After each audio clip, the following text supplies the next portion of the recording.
Hi guys, welcome back to game 6 of my journey to 1500 rating.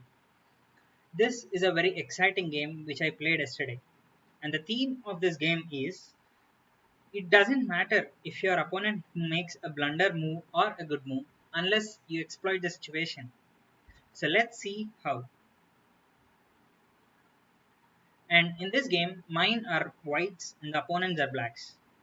And I opened with d4, queen's pawn opening, and the usual reply from the opponent is d5 and c4 queen's gambit and e6 queen's gambit declined, knight c3, knight f6, bishop to g5 pinning the knight, and bishop to e7 unpinning the knight, and e3 castle, knight f3, and knight e4 attacking the bishop here, forcing me to capture the bishop. So I captured the bishop in till this position. Till this knight e4 position, all are standard book moves, and this opening is called Queen's Gambit Declined Modern Variation. And after this, I captured the bishop, and in this position, my opponent moves knight to c3, and he captures the knight. And this move is a blunder. Uh, we'll see why. And here I captured the queen on d8. He captured my queen on d1, and I captured the pawn on c7. I was talking about exploiting the situation, right? And in this position, capturing the pawn is not exploiting the situation, because the best move here is bishop to e7 and attacking this rook. Why this is a best situation? Let's see. Bishop to e7 attacking the rook, and rook moves to e8 attacking the bishop, and bishop back to a3 and guarding the only square b2 where this knight can move, and the rest all squares are covered. This square is covered with the pawn, and this square is covered with this pawn. This square is obviously covered with the king. So bishop to a3 guarding this square where this knight can move is the best move here, and in the next move we can capture the knight, and you will be up a piece, and you'll easily win this game. But I moved this beautiful move. I missed this beautiful move, and I captured the pawn on c7. So knight my opponent captures the pawn on b2, and I captured on d5. He captured on d5, and my rook to b1 attacking the knight. Knight goes back to a4, and I brought my bishop back to a5, and b6 attacking the bishop, and bishop to b4 attacking the rook. So rook to d8 and bishop to b4 attacking the knight, and bishop to d7 protecting the knight, and bishops I exchanged my bishops. Rook to d7 and knight to e5 attacking the rook. Rook to c7, and I castled here, and a5 attacking the bishop, and bishop to d6 attacking the rook, and rook to c2 attacking the pawns here, and I moved rook to c1. I moved my rook to c1 because if he captures on a2, and here rook to c8 is checkmate. That's why I moved my rook to c1. He didn't allow that. He captured my rook. I captured his rook. Still, there is a possibility here for checkmate. So he moved his knight to a6, clearing the place. Now rook guards the c8 square. I moved my pawn to a3. I don't want to allow this knight to come to b4. So he moved f6, attacking my knight. Knight to c6. And king to f7. This king to f7 is a very good move, and while playing the game I missed it. I didn't think that it was that good move.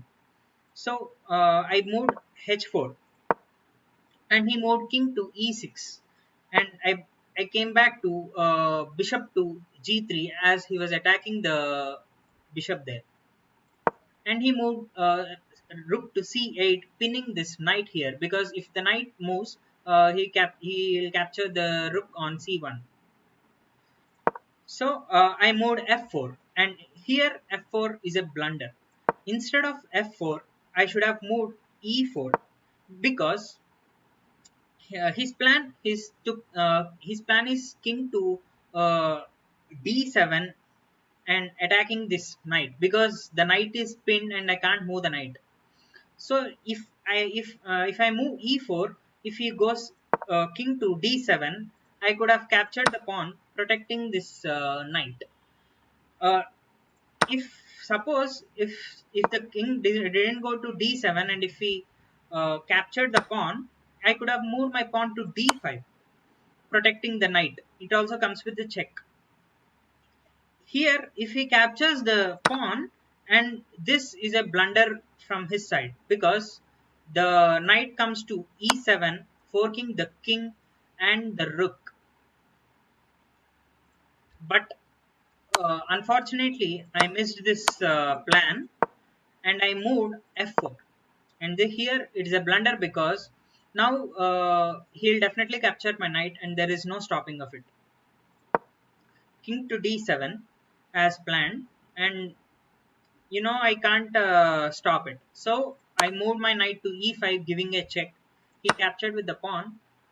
I captured the rook. He captured with the king, and I captured the pawn on e5. Here he's having two knights and I'm having only one bishop. So now king to d7. He's bringing his king into the game. I'm bringing my king into the game. King to e6, king to f3, g6, and king to g4. My plan is just to move the king here and capture these pawns here. He is bringing his knight into the game. King to g5, king to c3. This knight is attacking this side and this knight is attacking this side. King to h6, king to f5. I captured on h7. Knight to e6, king to h6, g5. I captured the pawn, he captured with the knight, and I moved my bishop to f4 to attack the knight. And he moved his knight to e6, attacking the bishop here. So I moved my bishop back to g3, and here knight to d1.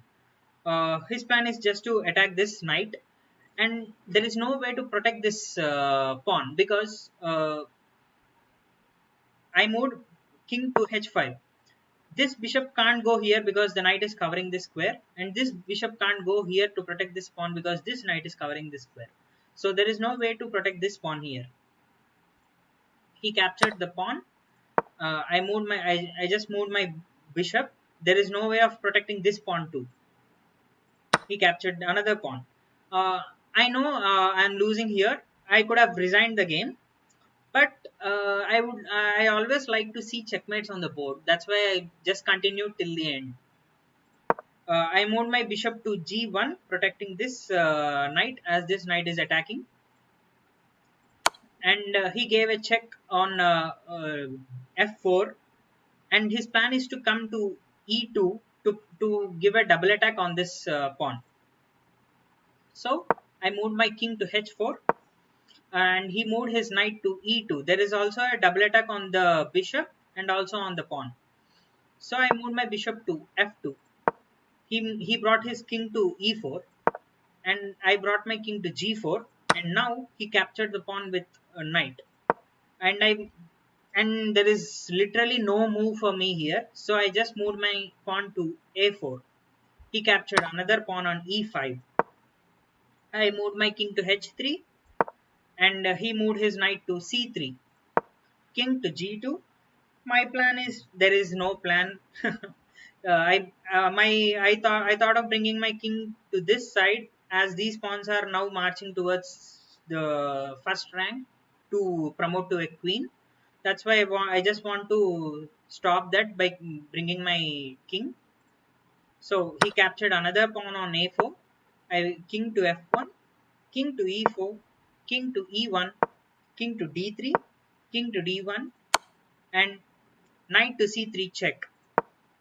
King to c1, there is no move for me, and b5. I moved my king to b2, and king to b2 is a blunder because he moved his knight to d1, forking the king and the bishop here. I know I lost this game. Uh, so let's see. King to a3 and knight capturing the bishop to on f2. King to b2, a4, king a3. I'm just repeating the moves with my king. And king to c4, king to b2, king to b4, king to a2, knight c6, king to b2, d4. Now his plan is just to push both the pawns. If I attack this pawn with my king here, he'll push this pawn. If I attack this pawn with my king, he'll push this pawn to promote queens. So king to c2, a3, king to b1, king to b3, king to a1, d3, king to b1. There is only one move, and this is a forced move. King to b1 and d2 and king to a1, again a forced move. And now pawn promoting a rook, and this is checkmate because there are no moves for the king, and this is the game. So I missed the chance of exploiting the situation, being up a piece. Instead, I lost the game. It's okay. Lessons learned. Hope you all enjoyed. Thank you so much.